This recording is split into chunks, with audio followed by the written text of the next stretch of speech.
Hello बच्चों, आज के इस लेक्चर में हम चैप्टर नंबर 2 के क्वेश्चन स्टार्ट कर रहे हैं। पिछले टर्न पर हम चैप्टर नंबर 2 की थ्योरी खत्म कर चुके थे। तब मैंने आपको कहा था कि आप इन क्वेश्चनों को एक बार ट्राई कीजिएगा, ठीक है।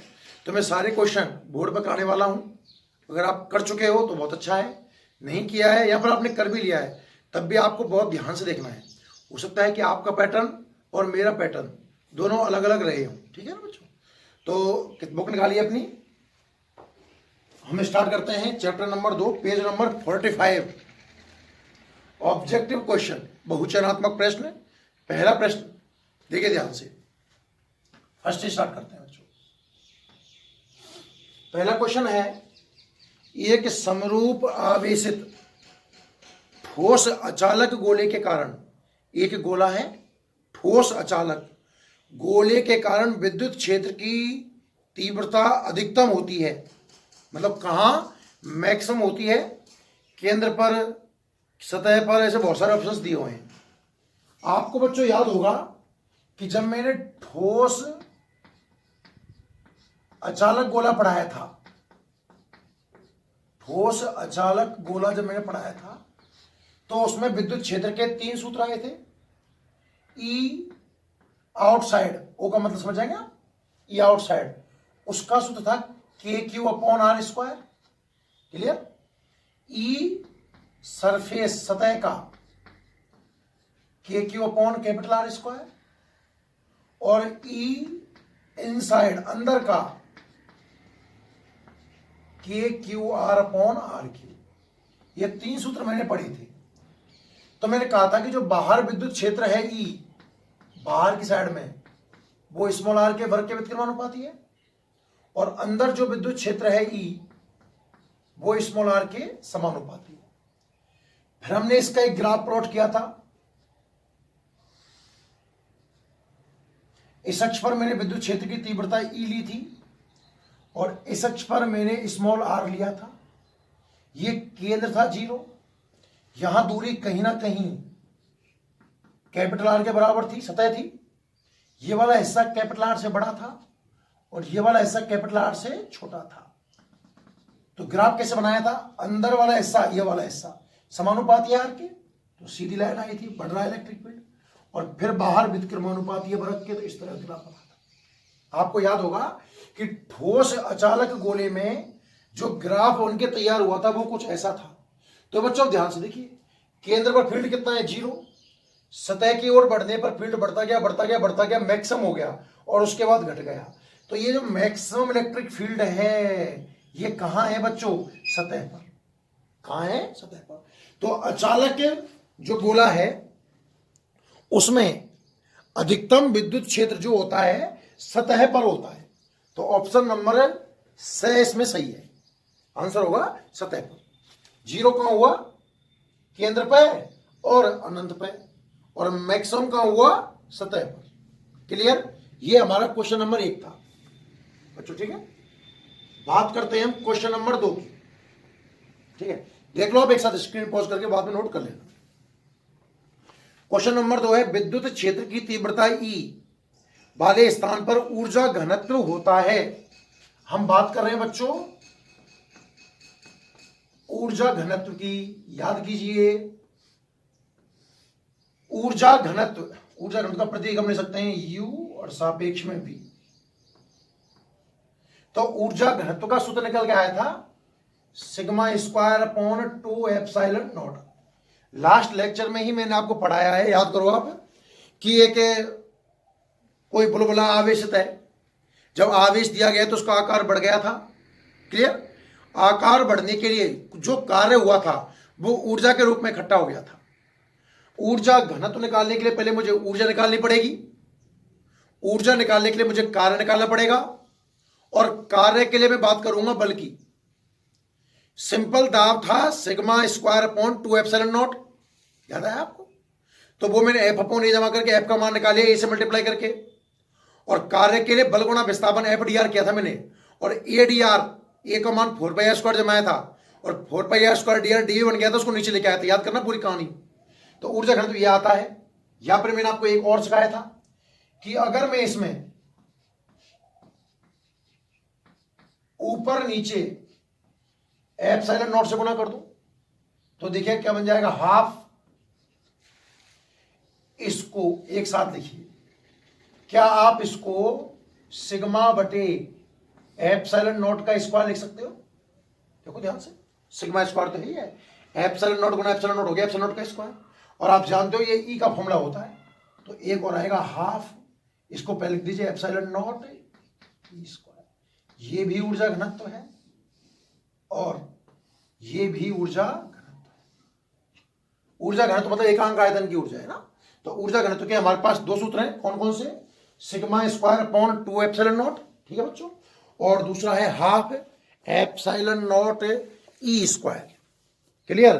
तो स्क्रीन पॉज करके आप लिख लीजिए जल्दी से, ठीक है?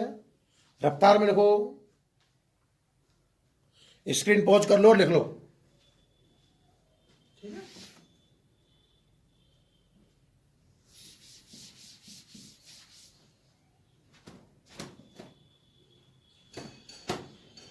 क्वेश्चन नंबर 3 की बात करते हैं भाई। देखो यार,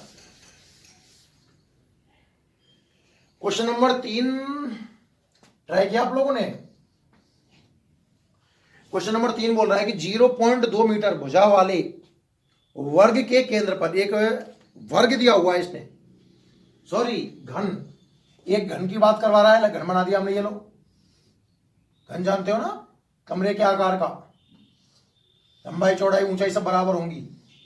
ये हमारा कोई घन है भाई, बढ़िया, सारी भुजाएं बराबर होंगी और भुजा दी हुई 0.2 मीटर। ये वाली जो यहां से यहां तक की भुजा है, ये बच्चों 0.2 मीटर भुजा का एक घन है। केंद्र पर 1 माइक्रो कूलाम, स्पेस छूटा हुआ है बुक में, ध्यान से देखिए, उसमें माइक्रो लगाना है। इसके केंद्र पर अंदर ही अंदर आपने जमा दिया 1 माइक्रो कूलाम का आवेश रखा हुआ है। घन के प्रत्येक फलक से निर्गत विद्युत फ्लक्स कितना होगा? याद कीजिए आप, जब हम गाउस का नियम पढ़ रहे थे, जो पहला लेक्चर था गाउस का नियम का, उसमें मैंने आपको घन वाली कहानी सुनाई थी। मैं दोबारा सुनाता हूं, आप ध्यान सुनिए, कि मैंने कहा था कि हम आवेश को घन के केंद्र पर रख देते हैं, तो चूंकि आवेश घन के केंद्र पर रखा हुआ है तो आपको कोई भी एक्स्ट्रा घन लगाने की जरूरत नहीं पड़ रही थी। तो पूरे घन का आंसर आया था Q बटे एप्सिलॉन नॉट।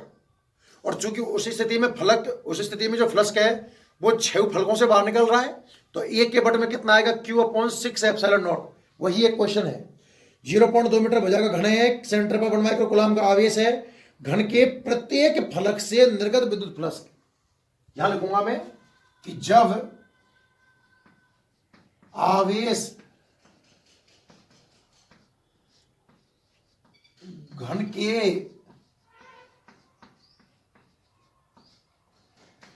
केंद्र पर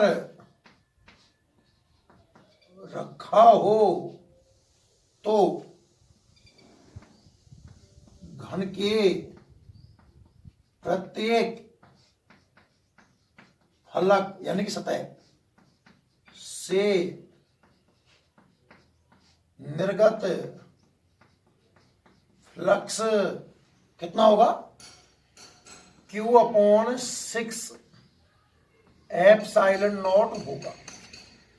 भाई पूरे घन का तो Q/एप्सिलॉन नॉट था, तो एक के बट में कितना आएगा? Q/6 epsilon not. अतः है प्लस का प्रतीक फाई लिख दे, चाहो तो फाई ई लिख दो, रहने तो कोई दिक्कत नहीं है।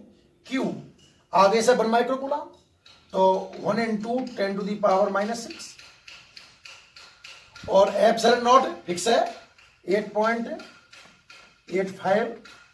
× 10⁻⁻12, ये फिक्स वैल्यू है, ठीक है।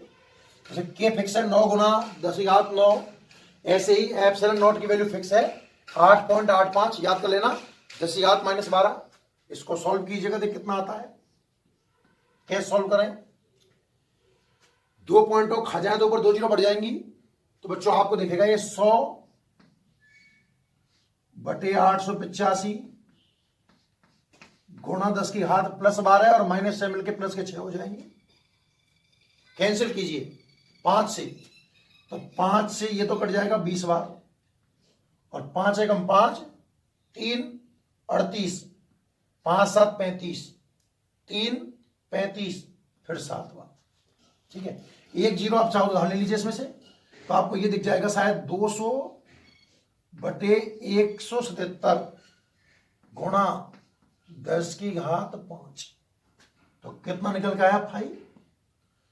177 का 200 भाग दूंगा तो 1, एक बार गया, पॉइंट लग गया। शेष फल बचा बच्चों 23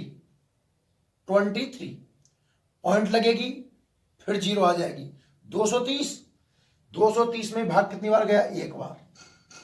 ठीक है, अब शेष फल कितना बचा, 230, 30, 40, 50, 53, 530, और 530 में इस तरह का भाग लगभग 3 बार, 1.1 ही पर्याप्त है, इंटू 10⁵ वोल्ट इंटू मीटर।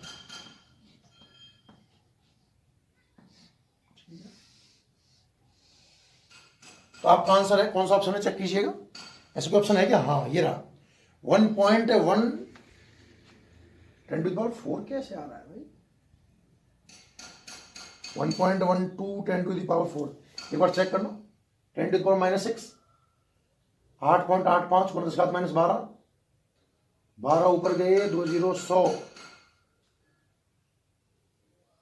5 से सॉरी सही 100/885, 5 से काटा 20, 177, 10⁻6 हो गया, 1 0 डाल दी, तो ये 5 आएगा। ये सही आंसर, कैसे कर लेना आंसर आएगा 1.1 गुना 10⁵5। अच्छा, इसमें तीसरे में आंसर कौन सा दिया है, तीसरे में सही आंसर दिया है 1.88 गुना 10⁻4। ना भाई, तो सही आंसर तो बच्चों यही है। देखो, हो सकता है कि इसने क्वेश्चन में क्या कहा है, देखो ना, घन के प्रत्येक फलक से निर्गत, प्रत्येक फलक का मतलब वो एक फलक की बात करवा रहा है, और ये जो आंसर निकल के आएगा ना, ये पता है कब निकल के आएगा, Q/ε0 से, कि संपूर्ण घन से निर्गत फ्लक्स कितना होगा। तो ये किताब में जो लैंग्वेज बोली है उसके अकॉर्डिंग ये आंसर आएगा। सही कर लेना बेटा, यही सही आंसर है। क्वेश्चन नंबर 4 देखिए आप,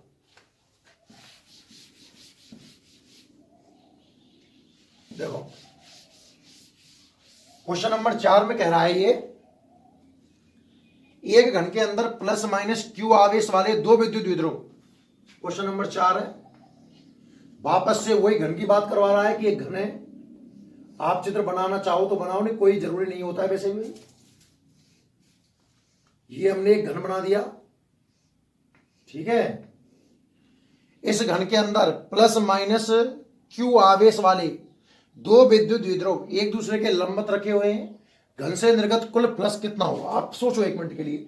इसमें 2 द्विध्रुव हैं, मैंने आपको एक बात कही थी कि प्रत्येक द्विध्रुव के लिए σQ 0 होता है। द्विध्रुव की पहचान क्या होती है बच्चों, एक जगह +Q है तो एक जगह -Q होगा, परिमाण बराबर होंगे, प्रकृति विपरीत होगी, तो हर द्विध्रुव के लिए σQ कितना आएगा, 0। अब इसमें 2 क्या 200 रख दो, तब भी हर एक का σQ 0 है, तो टोटल σQ कितना आएगा, 0। और यदि इस पृष्ठ के अंदर σQ 0 है तो फाई कितना आने वाला है, 0। तो आप लैंग्वेज बना सकते हो कि चूंकि प्रत्येक द्विध्रुव के लिए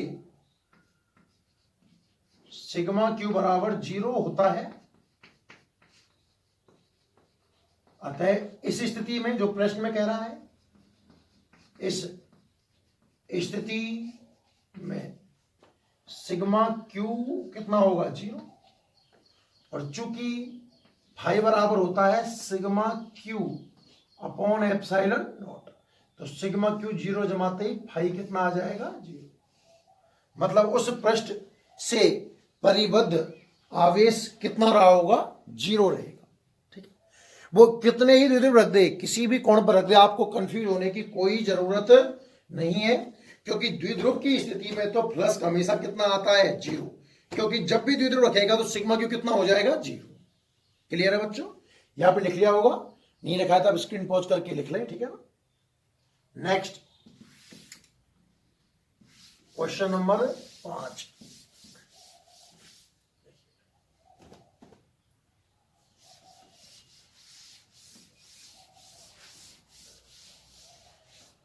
क्वेश्चन नंबर 5,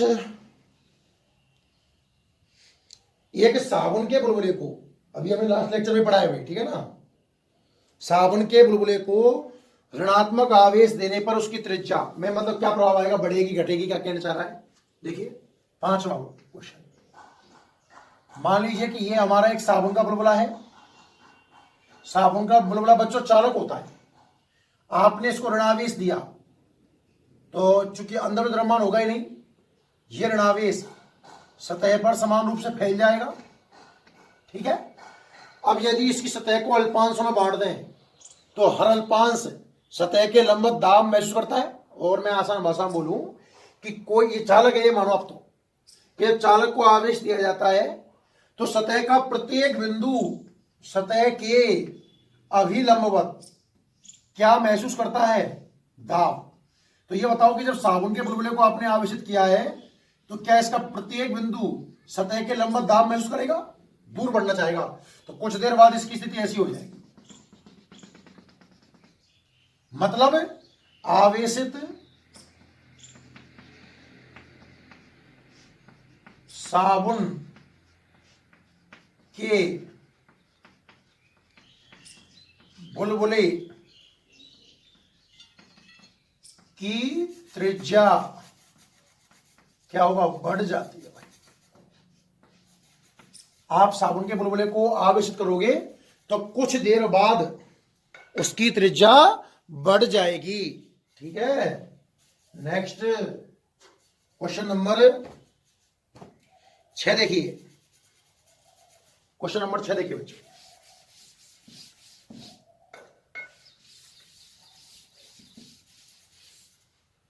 क्वेश्चन नंबर 6 कह रहा है, एक गोले में आवेश Q स्थित है, इससे निकलने वाला flux Q upon epsilon not है। कोई भी एक गोला है, ये लीजिए, उसमें आवेश कितना है, Q, ठीक है। और इस गोले का जो फ्लक्स होगा, संबंधित फ्लक्स होगा बच्चों, वो Q अपॉन एप्सिलॉन नॉट है। ऐसा आपसे प्रश्न कह रहा है, ठीक है ना भाई। एक गोले में आवेश स्मॉल q है और इससे निर्गत विद्युत flux Q upon epsilon not है। गोले की त्रिज्या आदि करने पर निर्गत विद्युत फ्लक्स का मान कितना परिवर्तित होगा। बच्चों इस कंडीशन में त्रिज्या को आप कैपिटल R मान लीजिए, ठीक है।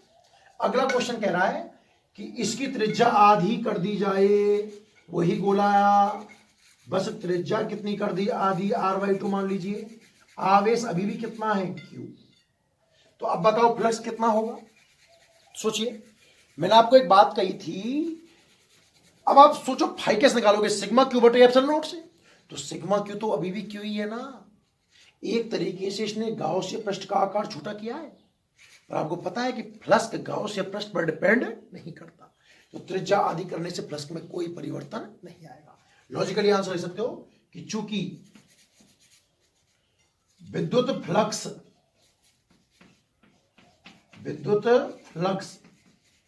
गाउसियन पृष्ठ के आकार पर निर्भर नहीं करता है, अतः फ्लक्स कैसा रहेगा, अपरिवर्तित रहेगा। अतः फ्लक्स अपरिवर्तित रहेगा। आप गोले को छोटा कर दो, बड़ा कर दो, त्रिज्या आदि कर दो, त्रिज्या डबल कर दो, इन सब बातों से फ्लक्स पर कोई परिवर्तन नहीं पड़ेगा, क्योंकि आपने अभी भी आवेश सिग्मा क्यों नहीं बदला, ना कोई माध्यम ऐसा कुछ नहीं बदला। क्लियर है यहां तक। नेक्स्ट क्वेश्चन नंबर 7, ठीक है बच्चों, 7 में देखिए।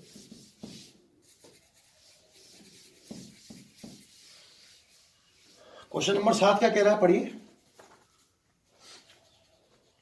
वायु में स्थित इकाई आवेश से निकलने वाली संपूर्ण विद्युत फ्लक्स का मान कितना आएगा। इकाई आवेश का मतलब है, क्वेश्चन नंबर 7 में आपको सिग्मा क्यू की वैल्यू दी हुई है 1 कूलाम कितना है, आवेश दिया हुआ है टोटल 1 कूलम, और उससे निकलने वाला फ्लक्स कितना होगा, फाई की वैल्यू आपसे वो पूछ रहा है। तो आप गाउस की प्रमेय लगा दीजिए। गाउस की प्रमेय से क्या कहती है, गाउस की प्रमेय, फाई बराबर sigma q upon epsilon naught. Clear? तो यानी कि फाई बराबर sigma Q 1 upon epsilon not. तो जो फाई निकल के आएगा बच्चों, किताब में देखो ये आंसर दिया हुआ है, एप्सिलॉन नॉट इनवर्स। फ्लक्स कितना निकल के आएगा बच्चों, एप्सिलॉन नॉट इनवर्स। क्लियर है यहां तक? ठीक है, तो आप नोट करिए जल्दी से इसको। चलो बच्चों आगे बढ़ाते हैं क्वेश्चन को। तो क्वेश्चन नंबर 8 और 9 ध्यान से देखना, इसलिए मैं दोनों को एक साथ लिखने वाला हूं ना, अच्छे समझना। क्वेश्चन नंबर 8 है कि दो चालक गोलों की त्रिज्या ए और बी है। हमें दो चालक गोले दिए हुए हैं जिनमें एक की त्रिज्या स्मॉल ए और दूसरे की त्रिज्या स्मॉल बी है।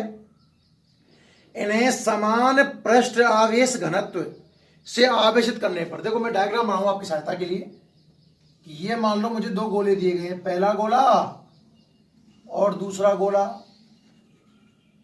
एक की त्रिज्या मान लीजिए बच्चों स्मॉल ए है और दूसरे की त्रिज्या मान लीजिए स्मॉल बी है। ठीक है भैया, दो चालक गोलों की त्रिज्या ए और बी है, इन्हें समान पृष्ठ आवेश घनत्व, पृष्ठ आवेश घनत्व का मतलब सिग्मा, इनका सिग्मा समान है, इसका भी सिग्मा है और इसका भी सिग्मा है। इनकी सतह पर विद्युत क्षेत्र की तीव्रताओं का अनुपात क्या होगा। मान लीजिए सतह पर इसकी तीव्रता E1 मान लो और इसकी तीव्रता क्या मान लीजिए आप, E2। तो क्वेश्चन है कि आपको E1 अपॉन E2 की वैल्यू ज्ञात करनी है। क्लियर कहानी यहां तक? बहुत अच्छे से ध्यान से भाई, दो गोले हैं, एक की त्रिज्या स्मॉल ए है, दूसरे की त्रिज्या स्मॉल बी है। समान क्या है, सिग्मा। समान क्या है, सिग्मा। अच्छा, मैं क्वेश्चन नंबर 9 भी लिख लेता हूं, दोनों को एक साथ एक्सप्लेन करूंगा। क्वेश्चन नंबर 9 कह रहा है कि दो चालक गोले की त्रिज्या ए और बी है, वही सेम चालक गोले हैं, एक की त्रिज्या स्मॉल ए, दूसरे की त्रिज्या स्मॉल बी। इन्हें समान आवेश से आवेशित किया गया है। अंतर पढ़िए बच्चों 8 और 7 में, 8 और 9 में। दो चालक गोल त्रिज्या ए और बी है, दोनों में त्रिज्या ए और बी है। पहले वाले में सिग्मा समान है और दूसरे वाले में क्यू, समान आवेश से आवेशित किया गया है। यहां भी आवेश क्यू है तो यहां भी आवेश क्यू है। इनकी सतह पर विद्युत क्षेत्र की तीव्रताओं का अनुपात क्या होगा। और बच्चों क्वेश्चन नंबर 9 में मान लीजिए इसकी सतह पर तीव्रता E1 है, इसकी सतह पर E2 है, वही आपको E1 अपॉन E2 की वैल्यू निकालनी है। ध्यान से पढ़ना 8 और 9 को।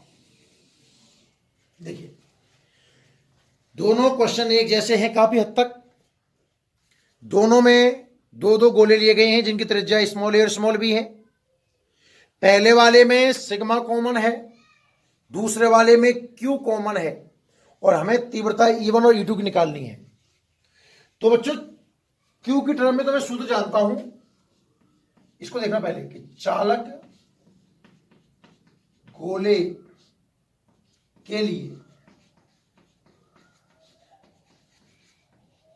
विद्युत क्षेत्र का जो सूत्र लगेगा बच्चों यहां पर E, वो होता है KQ upon R square.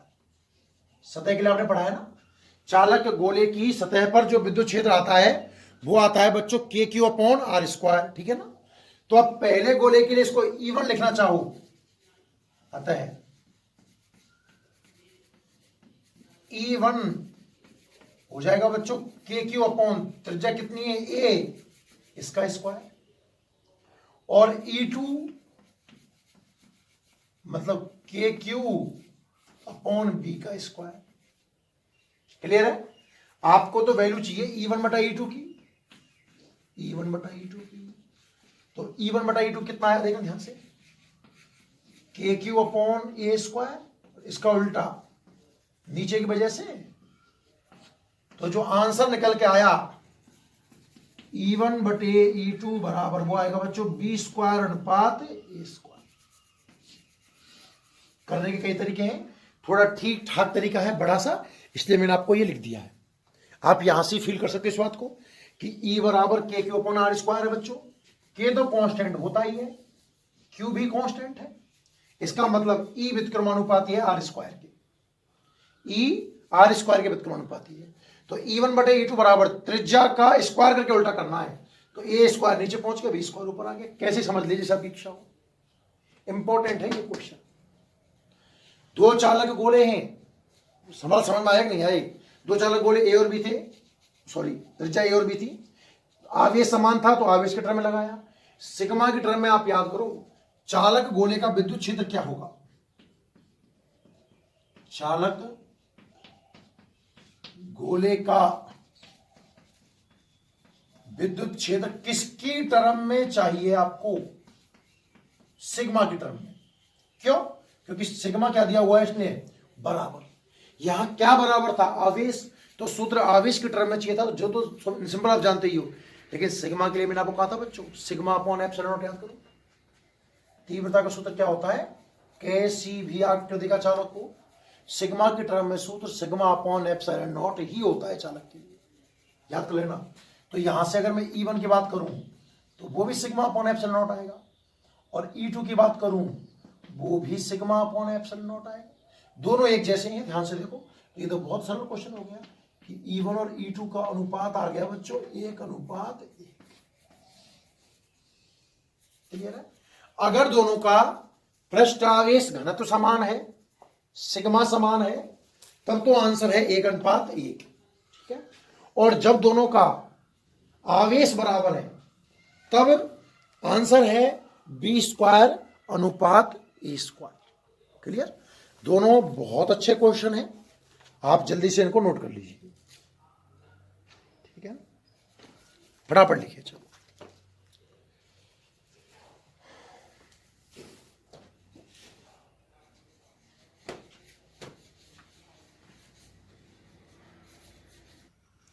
Next, अगला जो क्वेश्चन है बच्चों वो है क्वेश्चन नंबर 10। क्या कहना है? ध्यान से देखिए। एक लंबे सीधे आवेशित तार के कारण, जो आकृति की बात करवा रहा है बच्चों, वो करवा रहा है आवेशित तार। आवेशित तार मतलब वही अनंत लंबाई का, के कारण विद्युत क्षेत्र की तीव्रता और 1/R के मध्य ग्राफ क्या होगा? 4 ऑप्शन दिए हुए हैं। ठीक है ना? देखिए बच्चों, आपको तार के लिए याद होगा, आवेशित तार के लिए याद होगा कि E का सूत्र क्या होता है? 2λK/R, याद है ना? आवेशित तार के लिए जो सूत्र आया था बच्चों, हम एक बेलन मानते थे ऊर्ध्वाधर, है ना, गाउस की नियम लगा करके, तो सूत्र होता है 2λK/R। तो E और R कैसे हैं? व्युत्क्रमानुपाती। अब बुद्धि का उपयोग करो। अगर ग्राफ E में और R में बनाना है, E में और R में, मतलब मैं x अक्ष पर, तो मैं चलो दोनों ग्राफ बना दूं आपको, है ना? ठीक है, दोनों ग्राफ देख लीजिए आप। हमसे तो एक ही पूछा है पर मैं आपको दोनों दिखाया था। देखिए, अगर एक ग्राफ ऐसे पूछता है कि यहां तो है R और यहां पर है E, अब ग्राफ बनाओ। और जो इसने पूछा है वो ग्राफ है ये बच्चों, 1/R और E। तो बच्चों E और R तो व्युत्क्रमानुपाती है, और व्युत्क्रमानुपाती का ग्राफ ऐसा बनता है, आपको पता है। जब तो ग्राफ ये बनेगा E में और R में, पर E और 1/R मतलब ये पूरा तो समानुपाती है ना भैया। E और R व्युत्क्रमानुपाती है, E और 1/R तो समानुपाती है, तो ग्राफ एक सीधी रेखा है समानुपाती। तो ये आपका आंसर। ठीक है, क्वेश्चन नंबर 10। अब बात करें बच्चों क्वेश्चन नंबर 11 की। ये हमारा लास्ट ऑब्जेक्टिव क्वेश्चन है। क्वेश्चन नंबर 11 बोल रहा है, क्षैतिज तल में स्थापित एक समान विद्युत क्षेत्र E में एक वर्ग चित्रानुसार इस प्रकार रखा है कि वर्ग के तल पर खींची गई स्पर्श रेखा वृत्त के तल पर खींची गई स्पर्शरेखा विद्युत क्षेत्र के साथ 30 डिग्री का कोण बनाती है। यदि वर्ग की भुजा ए है तो इससे पारित विद्युत फ्लक्स कितना होगा? तो फ्लक्स का जो सूत्र होता है, फ्लक्स का जो सूत्र होता है वो होता है फाई बराबर, ऐसी स्थिति में कोण वगैरह बात करता है तो ई वेक्टर डॉट एस वेक्टर या फाई बराबर ई एस कॉस थीटा। ठीक है, मान जमाते यहां से देखिए, फाई बराबर विद्युत क्षेत्र ई है, ये वर्ग की भुजा है ए तो उसका क्षेत्रफल हो जाएगा बच्चों ए स्क्वायर, और कॉस याद करो थीटा तो ई वेक्टर और एस वेक्टर का कोण होता है, पर यहां जो कोण दिया है ये कह रहा है तल की स्पर्श रेखा का मतलब है तल 30 डिग्री का कोण बना रहा है। तो बच्चों आपको 90 माइनस 30 60 काम मिलेगा, और कॉस 60 की वैल्यू होती है 1/2। तो आपका आंसर है फाई बराबर ई ए स्क्वायर अपॉन, सही आंसर ये। क्लियर है यहां तक? ठीक है, तो बच्चों ये आपके ऑब्जेक्टिव क्वेश्चंस समाप्त होते हैं सारे। जो भी क्वेश्चन डाउट हो आपको आप कमेंट बॉक्स में लिखकर हमें बता सकते हैं। ठीक है,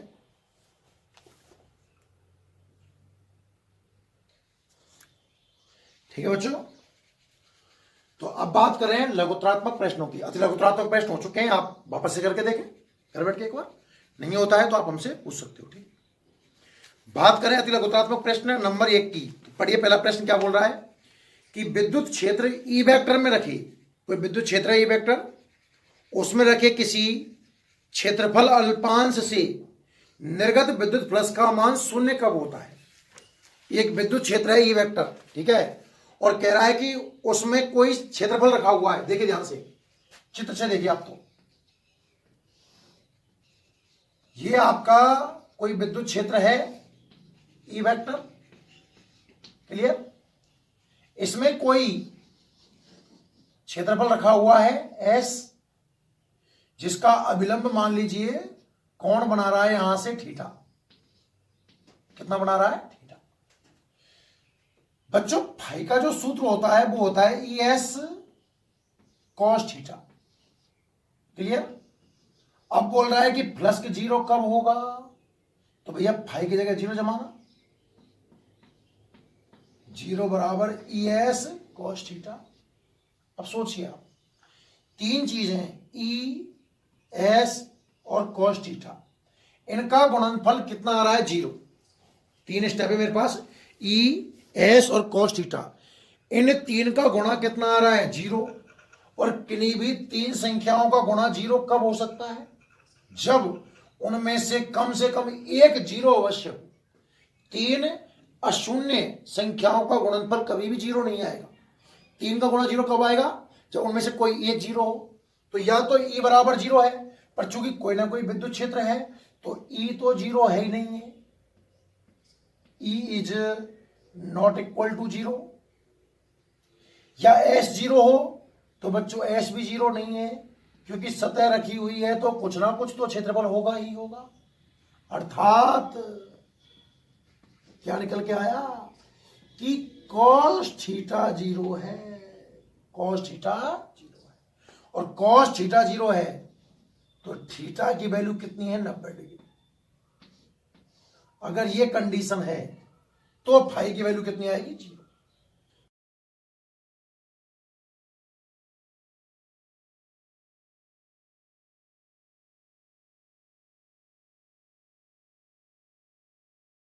मतलब जब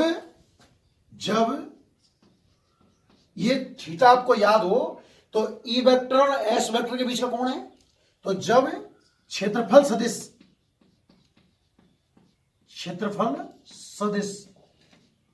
विद्युत क्षेत्र के लंबवत हो, विद्युत क्षेत्र के कैसा हो? लंबवत हो, तो विद्युत फ्लक्स 0 होता है।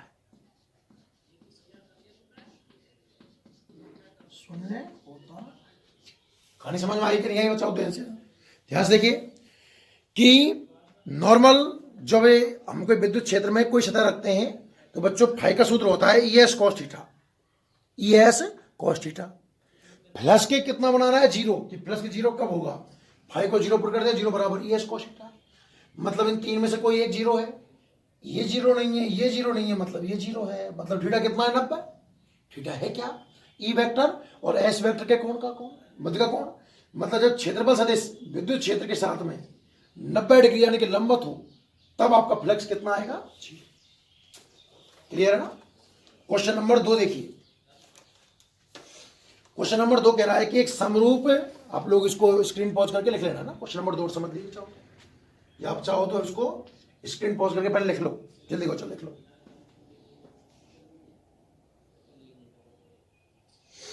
क्वेश्चन नंबर 2 बोल रहा है कि एक समरूप आवेशित अचालक गोले के कारण विद्युत क्षेत्र की तीव्रता किस स्थिति में 0 होती है? अचालक गोले का आपको ग्राफ याद होगा। अभी मैंने ऑब्जेक्टिव क्वेश्चन नहीं बनाया है, और अब चाहूं तो मैं डायरेक्ट बना सकता हूं। देखो कैसे, यहां दूरी ले ली मैंने स्मॉल r, और यहां मैंने विद्युत क्षेत्र की तीव्रता मान ली E। ये 0 का मतलब केंद्र।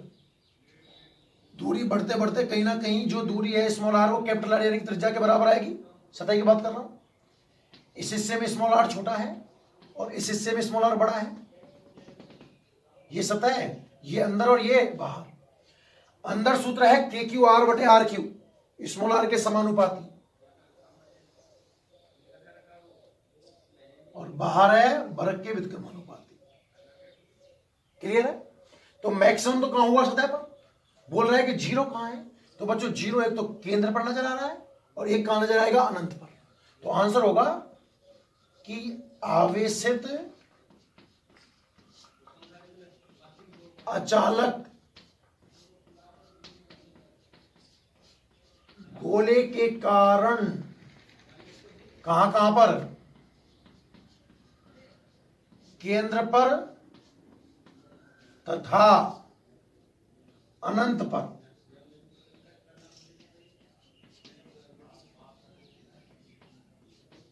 विद्युत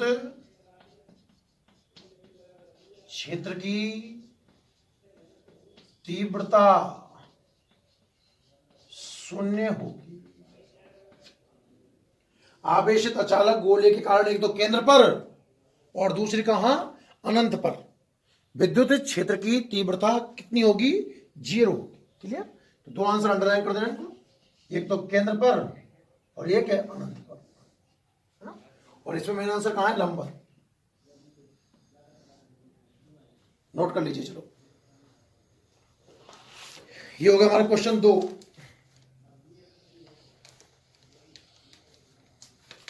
क्वेश्चन नंबर 3,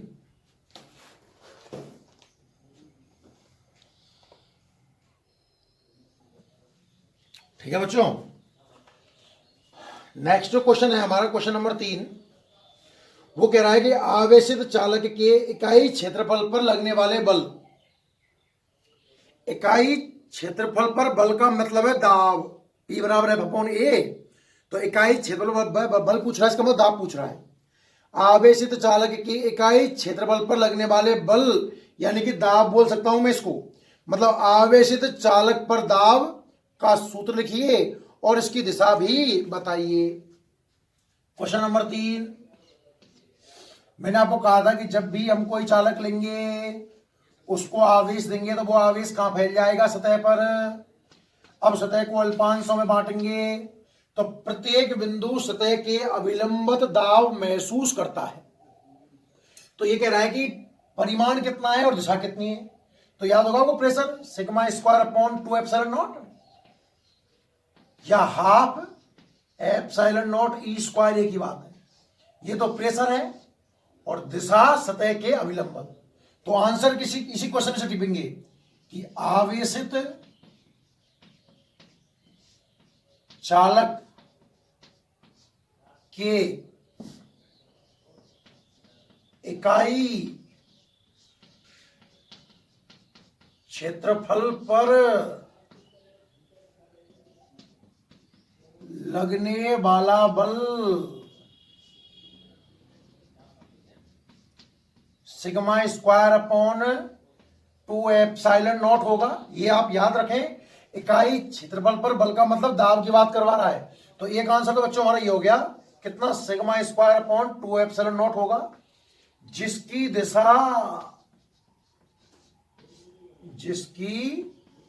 दिशा सतह के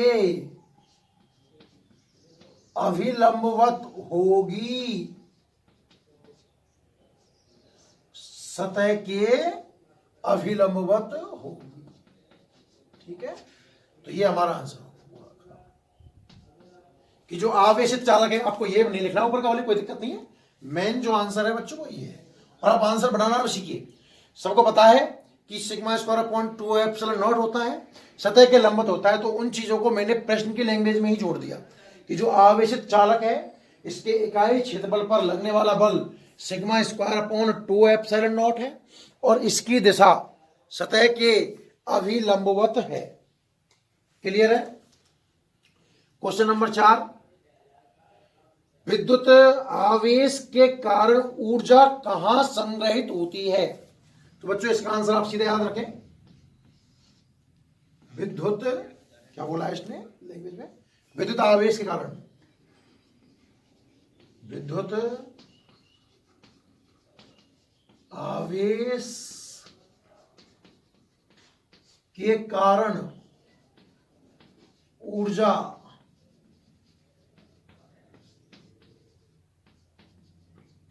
विद्युत क्षेत्र के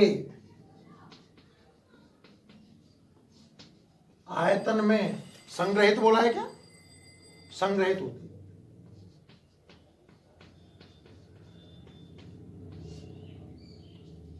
संग्रहित होती है। तो मेन आंसर क्या है, विद्युत क्षेत्र के आयतन। इसको आप अंडरलाइन करके चाहो तो इन्वर्टेड कॉमा बंद कर सकते। ठीक है ना? 5वां और देखिए, छोटा क्वेश्चन है ये। तो 5 बोल रहा है कि डी स्मॉल डी व्यास का चालक गोले को क्यू आवेश दिया गया है, गोले के अंदर विद्युत क्षेत्र कितना होगा? देखो भैया, स्मॉल डी व्यास का एक चालक गोला है, ये जो गोला है चालक गोला, चालक गोला, और इसका जो डायमीटर है वो स्मॉल डी। अब इसको आवेश देंगे, मान लो क्यों आवेश दिया आपने, तो सतह पर फैल जाएगा। और बोल रहा है कि इसके अंदर विद्युत क्षेत्र कितना है, चालक गोले स्मॉल डी व्यास चालक गोले क्यों आवेश दिया गया है, अंदर विद्युत क्षेत्र कितना आएगा। तो आपको पता है कि चालक किसी भी आकृति का हो, कैसी भी आकृति का हो, तो चालक गोले के अंदर विद्युत क्षेत्र कितना आएगा, 0। आंसर लिख दीजिए, चालक गोले के अंदर विद्युत क्षेत्र कितना होगा, 0 होगा। चालक गोले के अंदर विद्युत क्षेत्र कितना होगा, 0। ठीक है बच्चों, लिखिए, चलो इनको लिखो यहां तक। नेक्स्ट जो बच्चों क्वेश्चन है, क्वेश्चन नंबर 6, यदि गाउस नियम में 1/r² के स्थान पर 1/r³ होता तो क्या गाउस का नियम सत्य होता? तो ऐसा नहीं आएगा, नहीं। गाउस का नियम जब हम सिद्ध करते हैं तो हमें विद्युत क्षेत्र की तीव्रता E बराबर k/r² काम में लेनी होती है, तभी हम ये सिद्ध कर पाते हैं। अगर उसमें r² की जगह r³ होता तो ये चीज सिद्ध नहीं होगी, तो आंसर आएगा नहीं। ठीक है ना? क्वेश्चन नंबर 7, यदि किसी गाउसिया पृष्ठ से परिबद्ध नेट आवेश धनात्मक है तो पृष्ठ से पारित कुल फ्लक्स की क्या प्रकृति होगी? ध्यान से सुनना। यदि किसी गाउसिया पृष्ठ से परिबद्ध नेट आवेश धनात्मक है, ये कह रहा है क्वेश्चन नंबर 7 में कि एक गाउसिया पृष्ठ है और उसमें जो सिग्मा क्यू है वो पॉजिटिव है, धनात्मक है उसका कुल आवेश। ठीक है, तो क्वेश्चन है कि पृष्ठ से पारित कुल विद्युत फ्लक्स की क्या प्रवृत्ति होगी। सुनिए बच्चों, गाउस का नियम कहता है कि फाई बराबर है sigma q upon epsilon naught. Clear? अब यदि पृष्ठ में कुल आवेश 0 होता तो फाई 0 होता, सिग्मा क्यू पॉजिटिव है तो फाई पॉजिटिव होगा, और सिग्मा क्यू नेगेटिव है तो फाई कैसा आएगा? नेगेटिव। क्लियर? मतलब यहां सिग्मा क्यू पॉजिटिव है तो फाई कैसा आएगा? धनात्मक। और जो धनात्मक प्लस का है, याद करो वो बाहर निकलता है। प्लस का मतलब बल रेखा है, और निकलती बल रेखाएं कब है? धनात्मक आवेश के लिए, है ना। और यह धनात्मक आवेश है इसलिए बल रेखाएं बाहर निकलेंगी। तो हम यहां लिखेंगे कि विद्युत, देखो कि यदि सिग्मा क्यू धनात्मक हो तो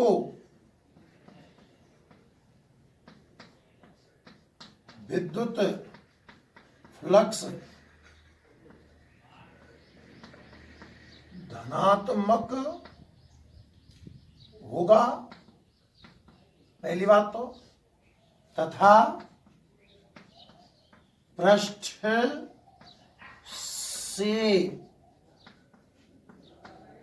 निर्गत होगा। प्लस की प्रवृत्ति कैसी है? एक तो वो धनात्मक है और एक वो पृष्ठ से बाहर निकलता हुआ होगा। ठीक है ना। ये क्वेश्चन नंबर 7 है आपका। क्वेश्चन नंबर 8 क्या बोल रहा है? पढ़िए, 8वां पढ़िए। यदि विद्युत क्षेत्र में स्थित किसी बंद पृष्ठ से निर्गत कुल फ्लक्स शून्य है। एक विद्युत क्षेत्र में कोई बंद पृष्ठ है ना, और उसके लिए फ्लक्स 0 है। ठीक है, कहां गया? कुल फ्लक्स 0 है तो पृष्ठ के संदर्भ में क्या कहा जा सकता है? एक पृष्ठ है भी जिसके लिए फ्लक्स कितना है? 0। तो आप उसके संदर्भ में क्या कह सकते हो? वही बात वापस से, फाई बराबर sigma q upon epsilon naught. Clear? तो यहां से फाई 0 है तो सिग्मा क्यू कितना आएगा? 0। फाई 0 है तो सिग्मा क्यू कितना आएगा? 0। आप करके देख लो चाहो इसको। नहीं से फाई की जगह आप 0 जमा दीजिए, 0/1 मान लो इसको इस तरीके से। ये sigma q upon epsilon not, अगर वज गुना करके देखूं तो यहां से आएगा सिग्मा क्यू बराबर 0। कहने का मतलब, यदि किसी पृष्ठ का फ्लक्स 0 है तो आप ये नहीं कह सकते कि उस पृष्ठ के अंदर आवेश नहीं है। मैंने आपको हेडिंग में लिखाया है थ्योरी में कि यदि किसी पृष्ठ के अंदर आवेश फ्लक्स 0 है तो इसका ये तो कतई मतलब नहीं है कि उसके अंदर आवेश है या नहीं है। हो भी सकता है, नहीं भी हो, कुछ खास कह नहीं सकता, पर आवेशों का योग अवश्य 0 है, ये कह सकते हैं। तो आंसर आएगा कि यदि किसी गाउसीय पृष्ठ से संबंधित विद्युत फ्लक्स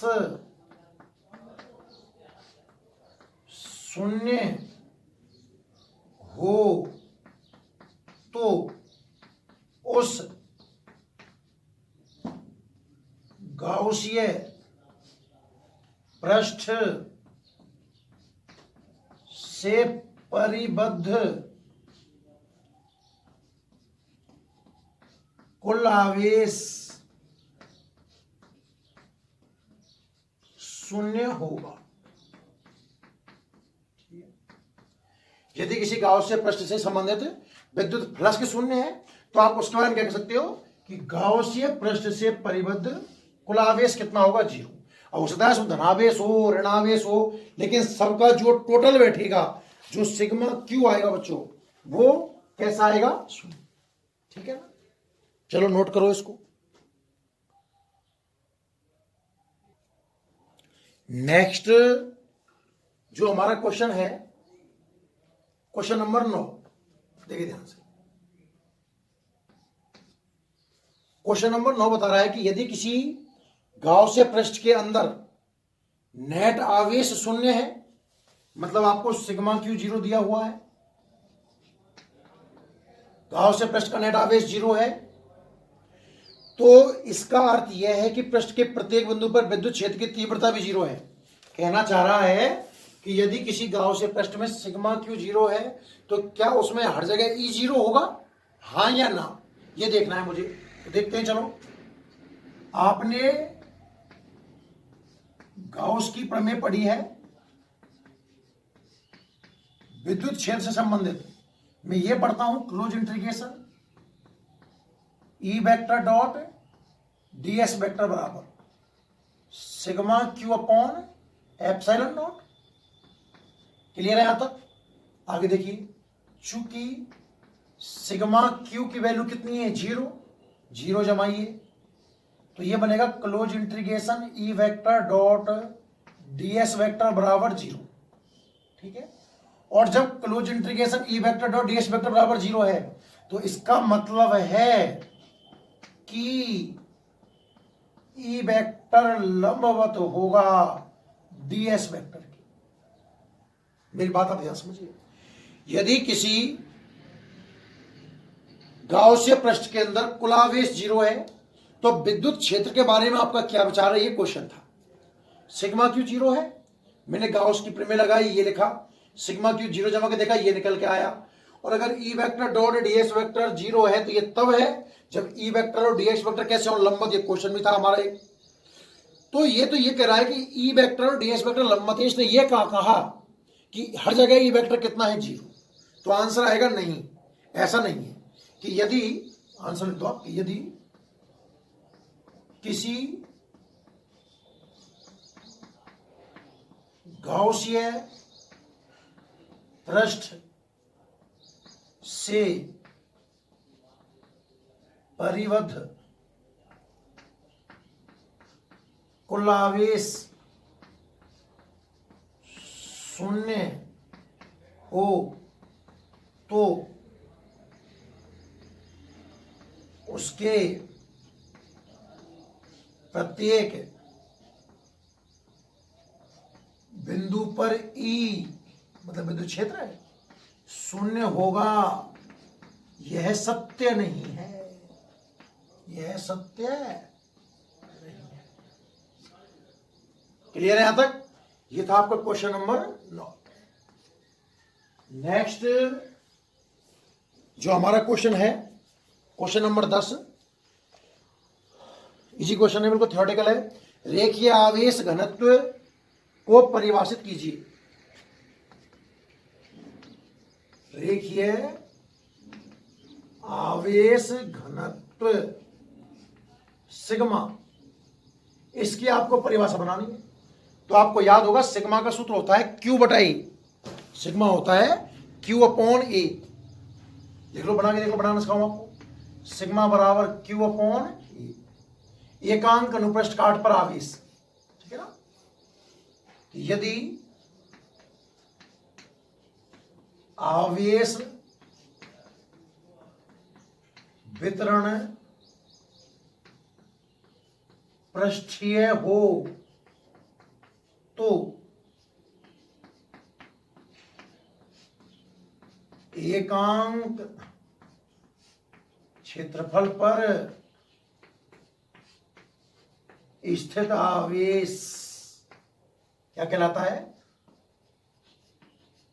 रेखीय आवेश घनत्व कहलाता है। ठीक है, तो यह आपका क्वेश्चन नंबर 10 था, रेखीय आवेश घनत्व की परिभाषा। नोट कर लो इनको, ऐसा करो।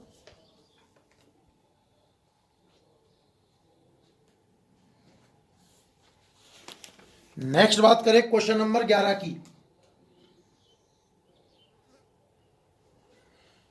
क्वेश्चन नंबर जो 11वां है,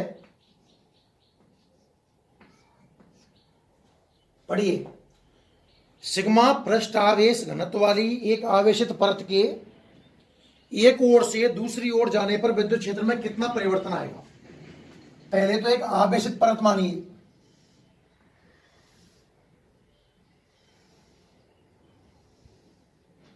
आवेशित परत। अब देखो समझने वाली बात, सिग्मा पृष्ठ आवेश घनत्व वाली आवेशित परत के एक ओर से दूसरी ओर जाने पर विद्युत क्षेत्र में कितना परिवर्तन आएगा? बच्चों, इसने नाम दिया है आवेशित परत। आवेशित परत। मैंने आपको दो तरह की प्लेट पढ़ाई है। एक तो प्लेट पढ़ाई है बच्चों मैंने आपको चालक, और दूसरी प्लेट जो मैंने आपको पढ़ाई है वो है कुचालक। ठीक है। चालक प्लेट में विद्युत क्षेत्र का सूत्र आता है सिग्मा अपॉन एप्सिलॉन नॉट, और कुचालक प्लेट में विद्युत क्षेत्र का सूत्र आता है सिग्मा अपॉन 2 एप्सिलॉन नॉट। तो भैया इसके लिए विद्युत क्षेत्र कैसा लें? मान लो इससे अपन पहले यहां पर थे, क्वेश्चन ये है, तो यहां विद्युत क्षेत्र मान लीजिएगा आप E1 फॉर एग्जांपल्स, फिर आप इसकी एक ओर से दूसरी ओर आ गए, मतलब यहां आ गए, तो यहां विद्युत क्षेत्र कितना मान लिया हमने E2, और कह रहा है कितना परिवर्तन आएगा, मतलब हमें E1 माइनस E2 का मान ज्ञात करना है। सवाल समझिए पहले तो आप कि एक आवेशित परत है, उसके एक ओर से दूसरी ओर जाने पर विद्युत क्षेत्र में कितना परिवर्तन आएगा। अब हमें डाउट क्या हुआ कि इसे यहां हम E माने तो हम E क्या लें, दिशा बताएं। ये प्लस है तो इस पर E की दिशा शायद ये होगी, और E इस पर धक्का देगा, ये दिशा ये होगी। पर प्रॉब्लम ये है कि इनके सूत्र क्या लिए जाएं। चालक प्लेट मानूंगा sigma upon epsilon not, sigma upon epsilon not, और कुचालक मानूंगा तो सिग्मा अपॉन 2 एप्सिलॉन नॉट। कौन सा लें? अब ध्यान सुनना, प्लेटों में ये अंडरस्टूड है कि अगर वो नाम ना ले, मैं कहूं चालक प्लेट तो मुझे चालक प्लेट ही लिखनी है, मैं कहूं कुचालक प्लेट, अचालक प्लेट, इन शब्दों का यूज लूं तो आपको वो लिखना है। लेकिन अगर मैं सिंपल आवेशित परत लिख दूं तो ये अंडरस्टूड है कि हम अचालक परत की बात कर रहे हैं। कौन सी परत की बात कर रहे हैं? अचालक परत की बात कर रहे हैं। ठीक है। अब अचालक परत के लिए सूत्र क्या होता है? यहां सिग्मा अपॉन 2 एप्सिलॉन नॉट, और यहां सिग्मा अपॉन 2 एप्सिलॉन नॉट। अब चूंकि सदिश राशि है, एक इधर है और एक इधर है, तो अगर एक को प्लस मानूंगा तो दूसरा क्या मानना पड़ेगा? माइनस। भाई वेक्टर है ना इनके ऊपर। ठीक है, समझिए आप। परिमाण तो दूरी पर डिपेंड ही नहीं कर रहा है, परिमाण तो सिग्मा अपॉन 2 एप्सिलॉन नॉट ही है। पर जैसे ये प्लेट है तो इधर विद्युत क्षेत्र इधर है, और इस साइड में इधर है, दिशाएं तो अपोजिट है ना, तो एक प्लस का है तो दूसरा माइनस का है। अब कितना परिवर्तन आया देख लीजिए, E1 माइनस E2। E1 है सिग्मा अपॉन 2 एप्सिलॉन नॉट, और माइनस E2 है minus sigma upon 2 epsilon not, यानी कि sigma upon 2 epsilon not plus sigma upon 2 epsilon not.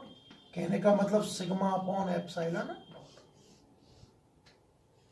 आवेशित प्लेट के एक ओर से दूसरी ओर जाने पर विद्युत क्षेत्र में जो परिवर्तन आएगा वो हो जाएगा, डबल हो जाएगा तरीके से मानो आप खुद का, sigma upon epsilon naught. Clear है? नेक्स्ट क्वेश्चन नंबर 12, किसी समरूप आवेशित अचालक परत, कौन सी आकृति की बात कर रहा है? समरूप आवेशित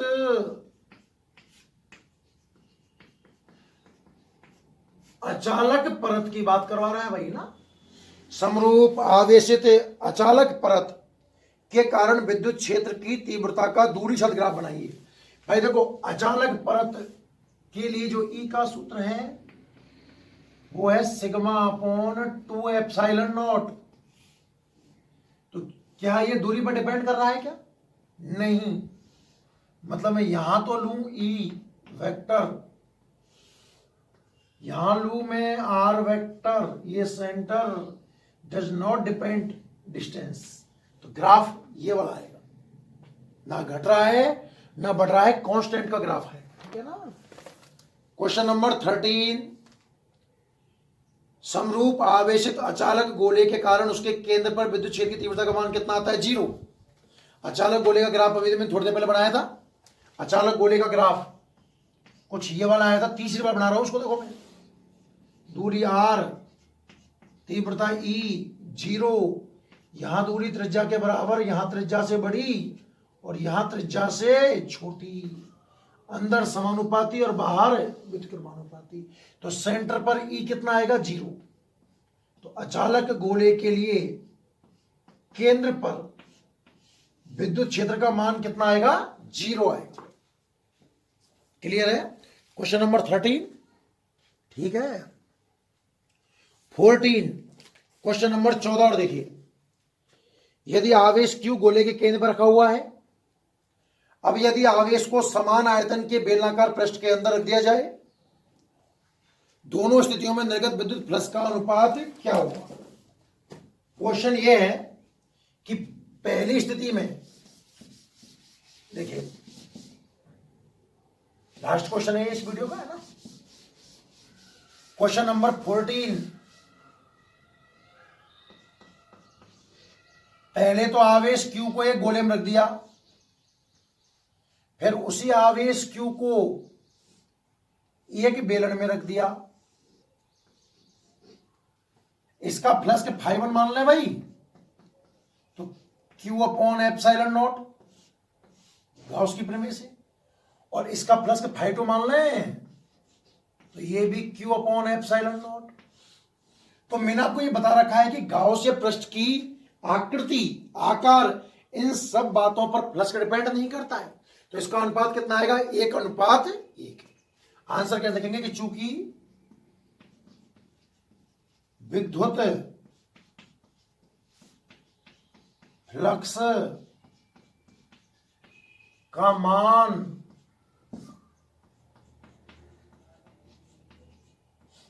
गाउसियन पृष्ठ की आकृति पर निर्भर नहीं करता है, अतः फ्लक्सों का अनुपात कितना होगा 1:1। जितना फ्लक्स गोले से होगा उतना ही फ्लक्स के बेलन से होगा, तो अनुपात आएगा 1:1। ठीक है बच्चों। तो इस वीडियो में हमने चैप्टर नंबर 2 के ऑब्जेक्टिव क्वेश्चंस किए हैं और इसके शॉर्ट क्वेश्चन किए हैं। ठीक है ना। नेक्स्ट वीडियो में इन क्वेश्चनों को आगे बढ़ाएंगे। ठीक है, तब तक आप इनको क्वेश्चन को और ढंग से एक बार अच्छे से क्लियर कर लें, बाकी नेक्स्ट क्लास में। ठीक है।